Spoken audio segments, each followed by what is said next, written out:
was really interesting about the culture is it was really a simple way of life. And, just to kind of back up a little bit more, the reason why the Gullah culture survived was because along the seacoast of the United States, you had all of these sea islands. And because a lot of them you couldn't get to with a car, the people who were living there, because a lot of the Confederates and the slave owners and all of that, they left. They literally left the enslaved people behind.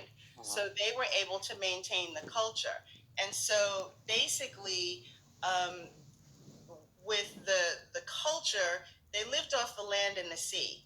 So most of the foods were fish, fish based foods. A lot of vegetables, sweet potatoes, butter beans, things like that. But the biggest one that I'll share with you is rice. That every dish had rice in it because the coastline, because it's really hot and marshy and swampy, along the sea islands. Yes, ma'am. It was where the primary crop was rice.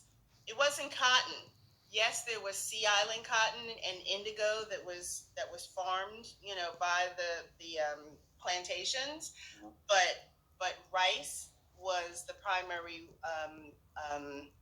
crop, and it was the number one crop in the United States at one point. Not cotton, it was rice, and it became the number one crop based on the backs of the enslaved people that were stolen from West Africa because the people who were here in the United States, they had the seed, but they couldn't figure out how to work it.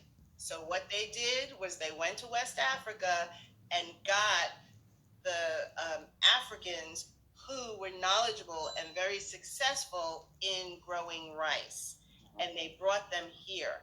And so along the coastline, because it's swampy, because you have the ocean, which is the salt water, and then you have freshwater lakes and ponds and things like that, that's why rice really, really thrived here.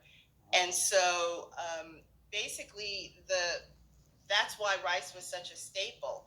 And I'll just throw this in, and just so that you know, the the the waterways, and it's called the water trunk systems that were created in order to hold back the salt water and let the rice develop in the fresh water, was so incredible in its technology that it is told that the power of them had the strength of the Hoover Dam, and the technology of it was equivalent to the Egyptian pyramids. So that's the kind of stuff, yeah, that they, brought to America, and from there the crop just thrived and made a lot of people wealthy.